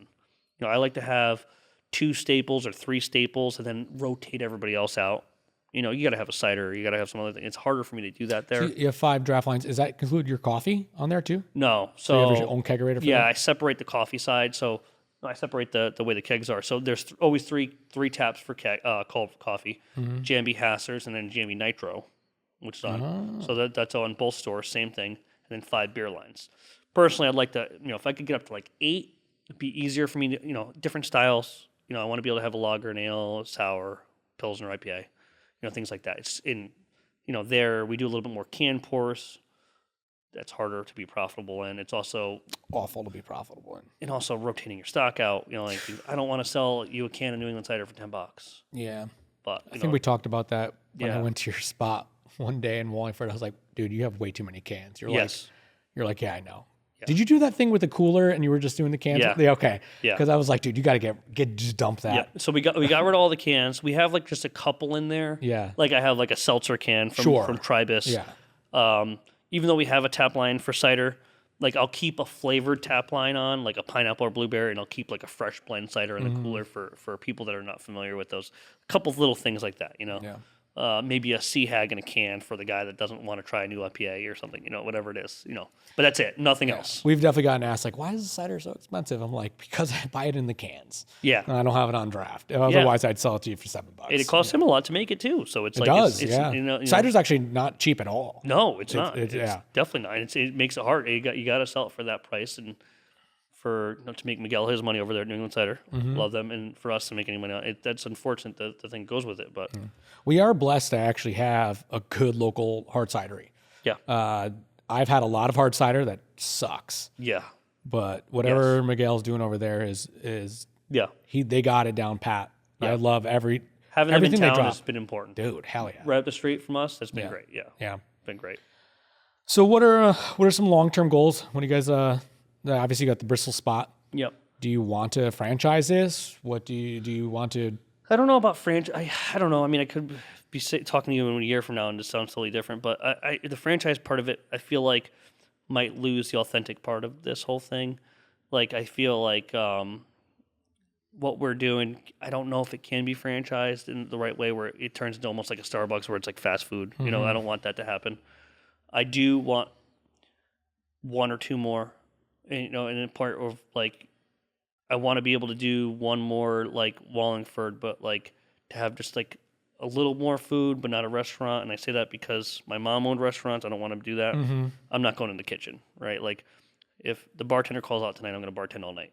If the barista's not there, I'm going to barista all day. Yeah. Being stuck in the kitchen, that's a whole nother animal. That's really tough on people. But I would love to see like maybe one or two more. We need to go from outsourcing the roasting, and I want to get back to roasting. That's really important to me. That's where my passion and love is that part of the coffee thing, the importing, the exporting of coffee. Like that is where my true passion is. Sham and I both really. I mean, the coffee thing is our baby. We love that part of it. As much as the bar is cool and it's profitable, I love I want to be able to have a line of coffee. More coffees. Down the road. Is the revenue really there if you roast it yourself? Yeah, it could be. Or is it just one of those things? It's like, I want to do it to say I've done it, or just, I don't know how to say it. Is it more profitable to roast yourself, or is the time and effort put into roasting worth the cost benefits, I guess you could say? I think it is if you're going to, like, I want to be able to roast our own coffee, but I also want to be able to roast coffee for people that are looking for other coffee shops, right? The people that do that, you'll see. So you want to contract kind of what Willoughby's is doing for you. Yeah, I want to be able to, but, I want to be able to supply them with I want to be able to do that for people, and I know I can. I want to do that for them. Right now, we started doing wholesaling, so we do our keg cold brew, right? For those that don't know, we went from kegging our cold brew in-house at Yellow King to doing about 140 gallons a week in kegging here at Armada, which is awesome. Yep.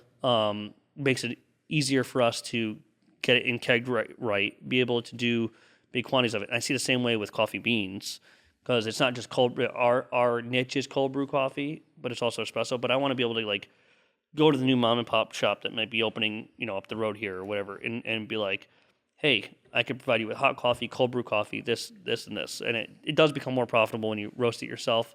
I have a contract with them because I used to work with them and, have been able to import specialty beans that work for us. Yeah. That might not be available to everybody else. So I've been able to get a deal on them, but I want to be able to do it for other people. And I personally want to be on the machine a little bit too. Yeah. I'm sure. It's a passion project. You brew, You don't have any time for that shit. You brew. I want to do it. So I don't have time for that shit. So I don't know how to get there. At some point, I'd love to be there. Yeah.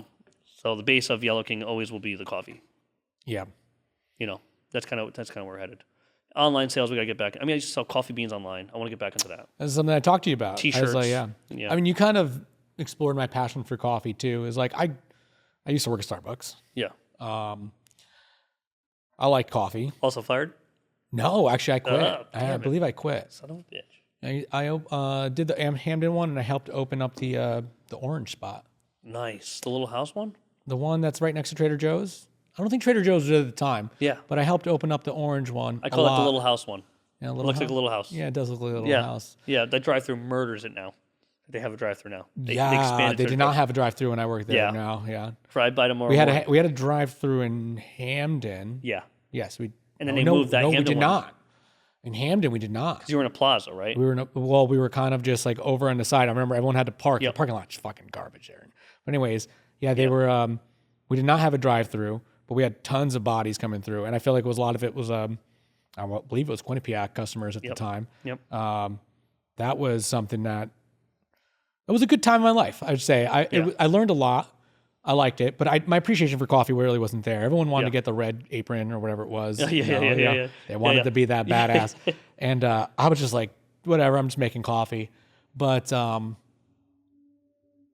think getting to know you guys, it definitely re-sparked my my passion for it. Yeah. Or not passion, my interest in it. Because I definitely don't have a passion in coffee. Right. I think it's more of like, as a consumer, like, oh, this is a stout and this is a pale ale, whatever. Yeah. I'm getting to learn it and getting to see the cool different You're characteristics. opposite for me with beer. Yeah. Right? Like, this is a great beer. Yeah. I don't know how to, but I can care less about it. Yeah. So, It tastes good. yeah, it does. And learning all those little nuances and learning the different flavors and it definitely re-sparked it. I used to drink iced coffee all the time. Yeah. And I guess I was making coffee wrong, even though I worked at a coffee shop. I was making it wrong at home, and then I started drinking black coffee because of you guys. Nice. I was like that. Once I had that Jambi, I was like, "Holy shit, this coffee is so good." Yeah. That actually is. It's on a whole nother level. I think it's probably one of the best coffees I've ever had. We introduced not, that not one. trying to gaslight you on that one, but Thank you. I appreciate it. I do appreciate it. We introduced that one 3 months after we opened. It took a little while. We didn't have that right when we started. And that took a little time too, because that was going back to what we were doing at Willoughby's and trying to learn about, the other beans and things like that. And the price point being a little bit more for us to start up with that one because, it's an organic coffee, everything else, getting it roasted to the perfection, to the point where we wanted it because we knew we were going to introduce a dark coffee. Mm-hmm. And if you start your first coffee as too dark, people might not, Yeah. That's where that Hassler kind of hits for a little bit of everybody where you say house roast, once in a while I'll still get, coffee's too dark over there, right? But once I get people that are hooked on the Jambi, a lot of our customers come in, that's their go-to, Yeah. Got a regular, we call him Jambi Mike, comes in every day and wants a Jambi, With what Yellow King has done for the coffee market in Connecticut, do you think you're going to see a lot more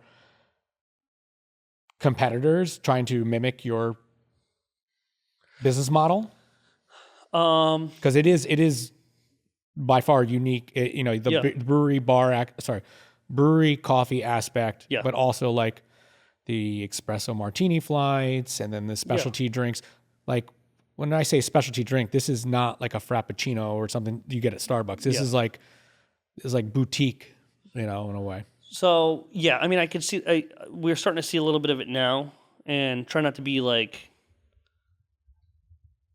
I don't know, try not to be like cocky about it or whatever. Like, oh, we started that and they shouldn't do it. Like, there's things that we have done that we're not the first people to ever do it. Like, Sure. We're not the first person to ever make a flight, right? Like, that's definitely not, like, no one's trying to say we're the first person to make a flight. In the coffee side? Well, so A flight I've seen in beer, but I've never seen a coffee flight. right. So I mean, we definitely weren't the first person to ever do a coffee flight, right? Like, it's been done at other places. There's things that have been done outside of our state too. For example, I didn't even know this until I came to Bristol that Roasted Bean is in Bristol and they were doing coffee flights, and they've been there for a while. And I wasn't too familiar with coffee shops in that side of the state, so it's like, all right, well, they probably think I ripped them off now that I come to town too. So I don't want to think that every person that does something similar to us, that they're ripping us off. What I did see was the espresso martini flight did take off for us, and we put a coffee shop barista vibe to it rather than a bartender. And we started seeing other bars take it and do it, right? Olives and Oil was like the first one to kind of take off and do one right after us. And they admitted to Joe from Slocum that they got the idea from Yellow King, which is, hey, that's cool, that's humble, that's awesome. That's really, nothing wrong with it. It's more of when, if you see somebody try to steal a recipe, that's harder, And the only thing that I ever pretty much got upset about was that owner of a restaurant group, I won't say who, in New Haven, and I didn't know until one of my regulars told me who it was. Comes in and asks, where'd you get your particular holders for your espresso? Now we have a unique holder, a wood holder, and what kind of coffee liqueur are you using? What vodka is this? Kind of just making small talk with a bartender. Yeah. That to me is like, if somebody comes in here, Johnny, how do you make Lord Chancellor? What's in that? Like that to me is where you don't cross that line. Yeah. In a way, I do feel like not all of it needs to be competition. Some of it could work off of each other, right? Like you're going on a brewery tour on a Saturday, right? No, the other breweries aren't putting you out of business, Yeah, I know what you're saying. Yeah. So I don't want to take it like that. Is there camaraderie in that industry? There's not. I don't feel like there is in the beer world. I wasn't upset when any other coffee shop opened up in town. The ladies over at Green Kettle are very sweet. They've been through our spot for cocktails. I get their coffee whenever they have an event going on that I could make it to. Like they did to celebrate Wallingford. So I appreciate that. Try to support them in the same way. We have Crossroads in North Haven. Montana's killing it over there. Great things from her. Obviously, I told you my relationship with Willoughby's. So try to be a little bit like that because honestly, for us small, I say small, but us small coffee shops, we should kind of, we should kind of respect what each other is doing, and more of the competition is going to be Dunkin' Donuts and Starbucks, right? Like, I have a Dunkin' Donuts half mile from Wallingford, and they have a line every morning. Of course, they're going to. It's fast. It's easy. You probably grew up with it. You're so used to that cold brew or iced coffee, not cold brew. That's our biggest competition. The mom and pop place up the road. I get people that are regulars at my place, and they're also regulars at the Green Kettle. You know what I mean? And if I want to I don't want to see them not do well. I think really could kind of work together with each other. Yeah. There's a way to do good business, and there's a way to do kind of like dirty bad business. You know what I mean? What I mean that is there's multiple different approaches to it. Yeah. I remember we've talked a lot. So yeah. Outside of this. Yeah. Yeah. But I know that I remember you telling me the story about that guy coming in, and I was like, what a fucking scumbag. Yeah, that's just not how you do it. It's just like, if you just come to me. Yeah. Like, you don't need to do it sneakily. You don't need to do it. And it's actually happened multiple times. Yeah, it has. Yeah. And that was. It has. And that becomes frustrating to me because I'll get the girls to send me like articles and things like that. So like we got one, somebody sent me an article from like CT magazine recently, and it was all about the espresso martini flight. Were you guys featured? We were featured at the bottom. So we launched them beginning of May of last year. Mm-hmm. Since then, it's been a trend in our state, which is, that's awesome. Feel like we're a little bit of a trendsetter in the state. Not saying we're the first ones to ever do it. They've been on Instagram, things like that. But we put our approach on them. We did a look on them. And some of them have kind of looked like ours. And that's and what I mean by espresso martinis don't all look the same. A classic espresso martini has 3 little coffee beans on top. Mm-hmm. We don't make anything that looks like that. I was going to say, you can't trademark your drizzle. Yeah. So we have that going on. So when you see that, the end of the article had 5 different places doing the espresso martini flight. And then they had ours, and they called me when I opened Bristol back in December. They interviewed Chamonix. And, it was a whole thing. Oh, they started their flights back in here. It was really nice to talk to Mike Vitale, owner of Yellow King. And I was like, damn, I didn't even get my name right. The bar with the article. That's your new name, man. Shit, just give a little bit of love, my guy. Change it in my phone now. And tag us on social media. Those are fun things too. Yeah. So I've seen some of our stuff reposted without when it's clipped. They cut the top off. Oh yeah. And then it's like, if you post it, at least give us a shout out. Give us fucking credit. Give us credit. That's all.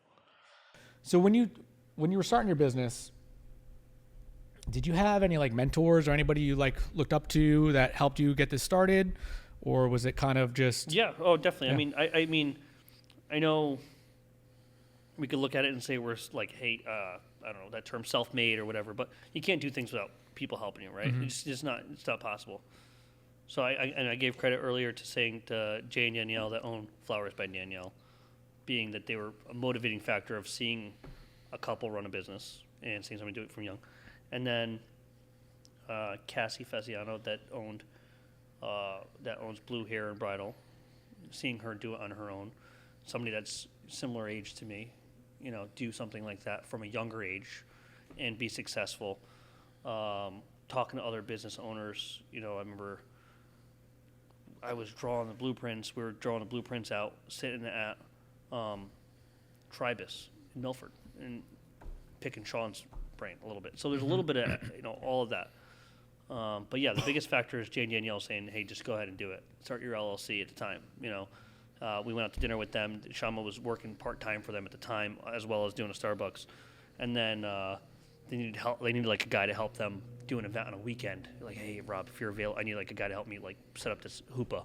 And I'm out there with this guy, and he's telling me all these things about, tax ID numbers and insurance and the things you don't think of. You're thinking about brewing a cup of coffee and giving it to the customer. You're not thinking of those things, Yeah. And going to somebody to ask questions for, and even Barry at Willoughby's, Barry at Willoughby's too. I worked for Barry for a while and asking Barry, packaging coffee, what's that like, or hiring people or trusting people to run stores for you, as we grew, like how do you have multiple locations and not be there all the time and trust that this person's going to not steal from you or something, like those kind of things, since we opened like 6 months in, you and Alex, it's been a big part. I mean, we talked about we're not far off in age. You guys are a couple that run a place together. Mm-hmm. We talk about having similar things, like all these things we keep at, it's like, oh, it's not just us. Yeah. Because, at the end of the day, you're kind of questioning what you did. There's no handbook to do this. Yeah. And I'm constantly trying to learn more or gain people to help us out with this thing and try to learn from in crazy lately has been our good staff members. Yeah.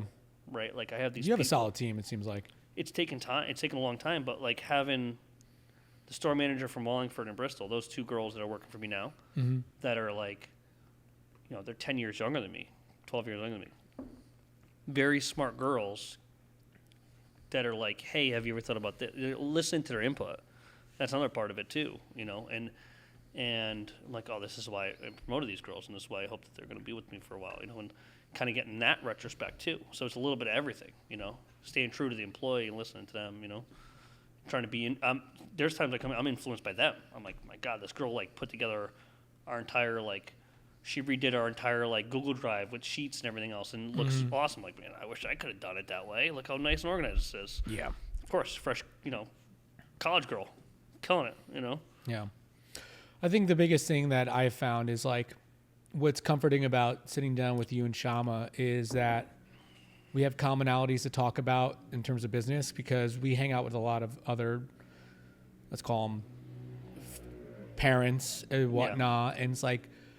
I don't really know how to get off my chest. Like, oh, how you doing? And it's like, how do you get off your chest without seem like it goes right over their head, because they don't have the similar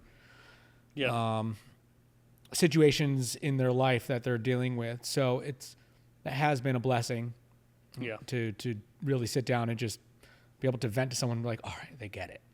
Yeah. And then we hear your side and you're like, oh yeah, we totally get that. You know, fucking employee.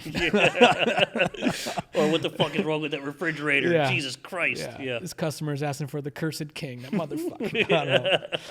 Can you read, bitch? Yeah. You got to get the Tale of Two Kings. That's a good one. The Tale of Two Kings. Yeah. That was a good one. Unfortunately, we were not able to get that in cans in time, but that's something that we'll bring back in the fall. Next season. In the fall, we'll drop that because that was something that people really liked. They loved that beer, man. Did really well for us. Yeah. Like really well we were, everyone was requesting it in cans. New Zealand Stout. Yep. Golden Stout. Yeah, I love it.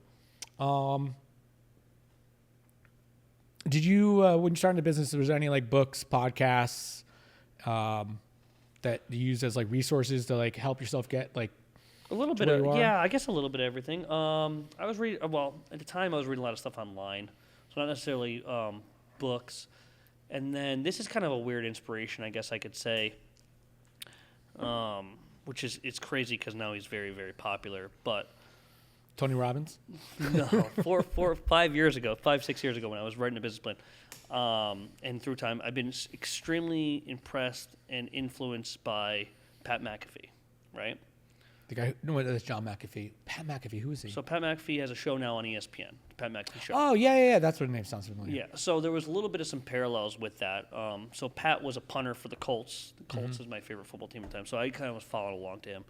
But he was a really funny guy, and whatever. And he retired early at his best season and started his Pat McAfee Show. And everybody saw he was crazy and all this other stuff, right?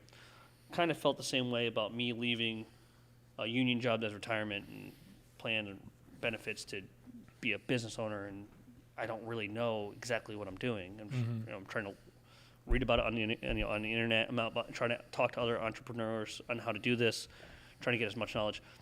It's crazy, right? But so I was following his story and listening to his show daily, especially when I was working at a podcast, and Pat would constantly do things to kind of,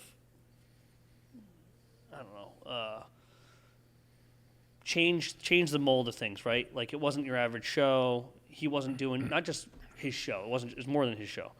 He loved wrestling as a kid. Now he's the commentator for SmackDown, right? He wanted to be a stand-up comedian. He did it. He went on a tour to do stand-up. Like, all these little things that were going on.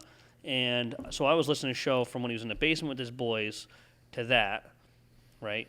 They were doing like what we're doing right now, and it turned into he gets a sponsorship from FanDuel, gets all this money from them. He's able to pay all of his boys to take care of those people.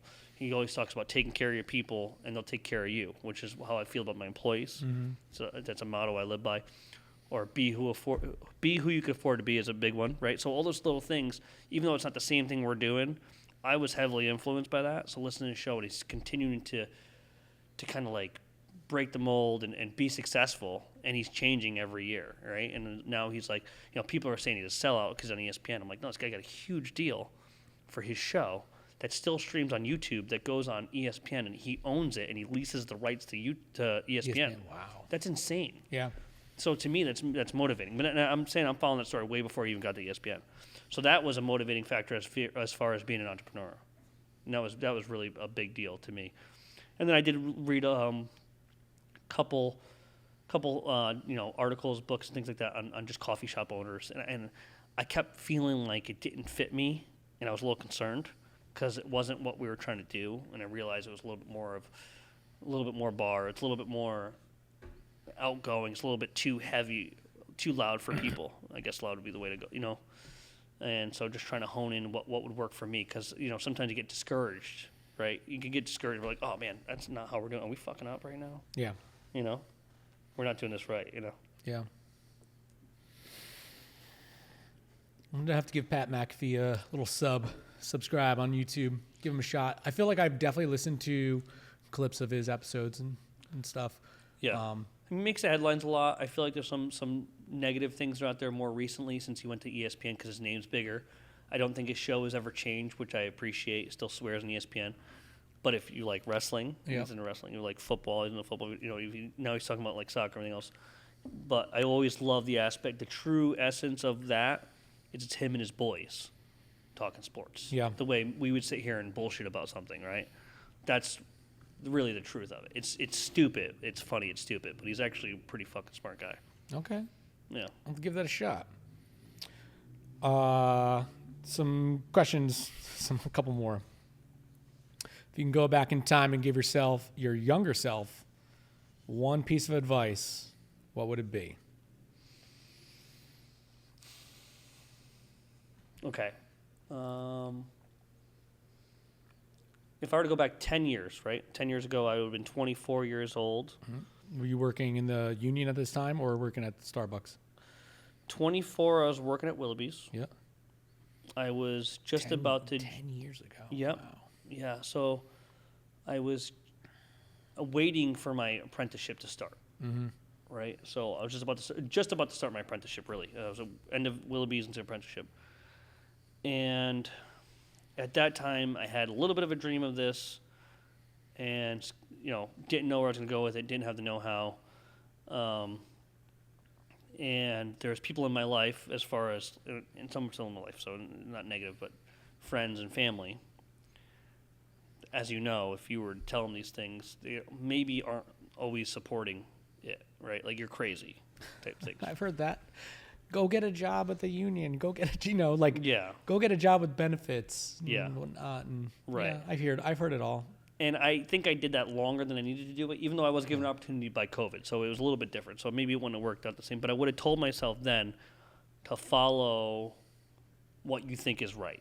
And what everybody else is telling you is not like, so what I meant by like, there's nothing wrong with what I did by doing that job. And I went to school for things like that, and it was cool. And there's certain things I learned by that. But I didn't realize at that time that there was a void there. And for me, it was like kind of like an outlet to be creative. Mm-hmm. To me, I use Yellow King to be creative, and there was a void there. So I'm a guitar player. I was in bands for a while, and then, obviously I can't be in a band and make money in my 20s unless I'm like a fucking rock, so whatever. Yep. And I lost that, and I had this whole issue in my 20s into my opening Yellow King. I was like, I don't know what the problem is here, and I couldn't be creative. So I would have go back and tell myself, just follow what you think is right here. Yep. Okay.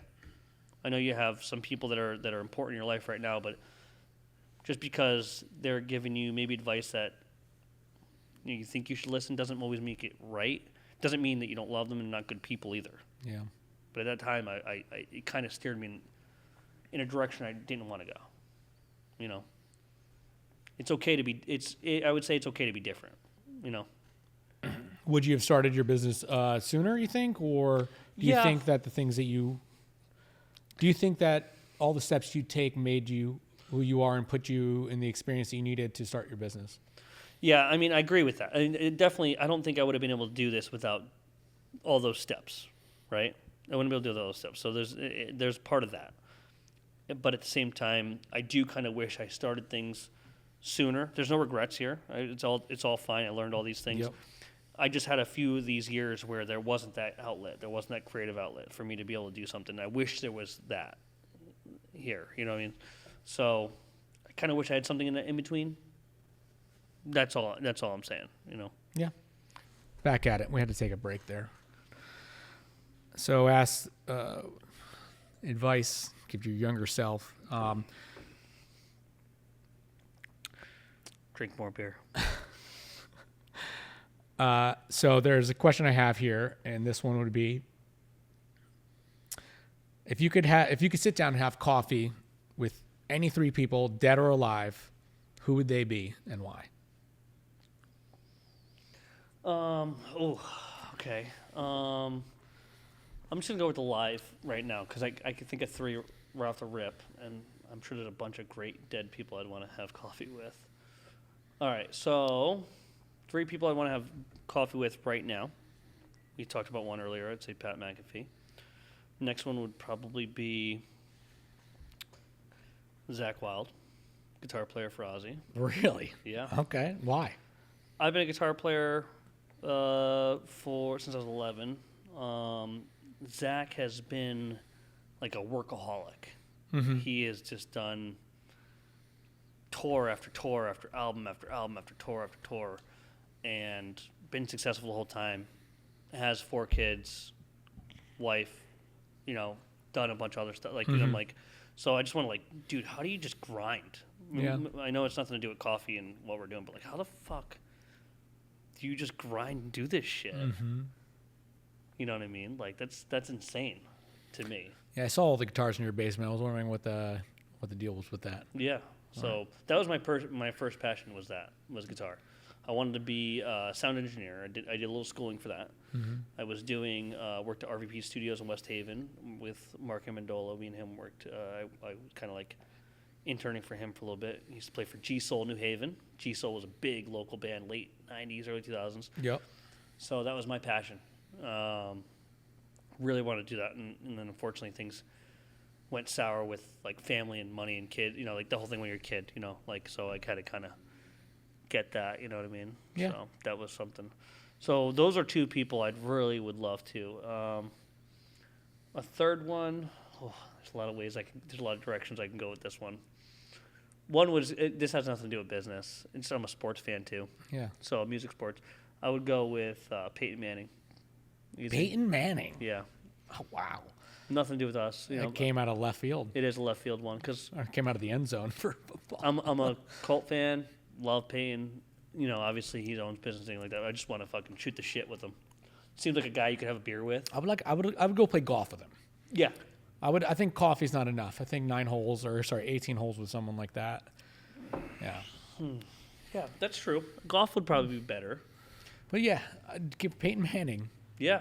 He's been through quite a bit. Yeah, I know. It's out of left field there. Do you bring your mic just a little bit closer? Yeah. You can bring the mic closer. Yeah. Whatever. Fell over. Yeah. Yeah, doesn't like that. No, there we go. We're good.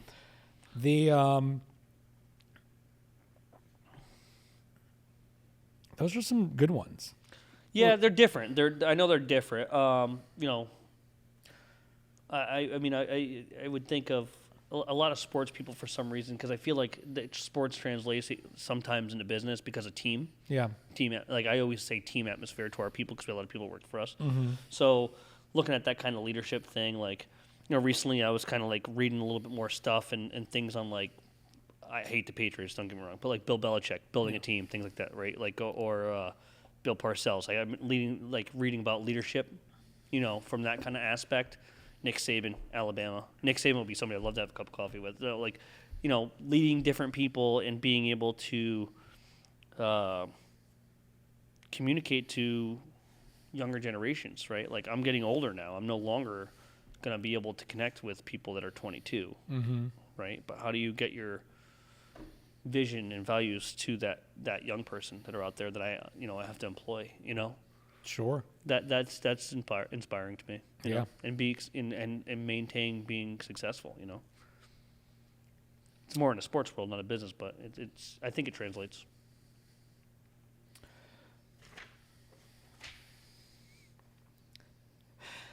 I gotta hear yours. Oh God. I gotta hear yours. You can't just ask me. I'll have to say that for another conversation. Okay, I don't want to give it away on the first one. All right. I'll think about that one. All right, I'll hit some rapid fire questions. All right, let's do it. What's your favorite place in the world? Favorite place in the world? I haven't been to a lot of places, but my good getaway for right now is Cape Cod. I like going to, especially Nantucket, Cisco Beach, is like massive waves. It's kind of quiet. I could drive to it. It's not stressful to take a plane. I could be there in 3.5 hours and have a great time. You know what I mean? Cool. Yeah. Morning person or night owl? Morning. I'm up at 5:30, 6 o'clock every day. Because I'm a coffee guy. My next question is coffee or tea, but I get no coffee. Is that more? Yeah. If you could be an expert in anything, what would it be? Ooh. Let's go back to sound engineering. I want to get back to that. Yeah. An expert into, I would be able to mix and master a record. That would be what I'd love to do. Yeah. Yeah, that's passion. Still have plenty of time to do that. Yeah, it's never out of the blue. So how could listeners support your business or follow you? So let's start with follow us Instagram, Facebook, TikTok recently, at Yellow King Brews right now, at Yellow King Bristol for our second location.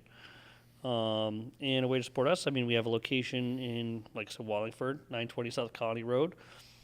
We always have, we're open, like I said, every day of the week. Events going on all the time, trivia nights on Thursday nights. And then we have Yellow King Bristol. Only closed on Mondays because the marketplace is closed then, but very similar hours to Wallingford. Instead of 11 o'clock on the weekends, we close at 10. Just kind of, feels with the neighborhood. Mm-hmm. So that is one. It's 4 months in, so check them out for sure. It's a really cool spot. A lot of great cocktails there. Like I said, give us a follow. I put everything out there. We've got a website, yellowkingbrews.com, where I do updates on the events. You can join a mailing list. So I send out an email once a week, once every other week about what's going on. Good stuff, man. Yeah. Well, appreciate you coming on through.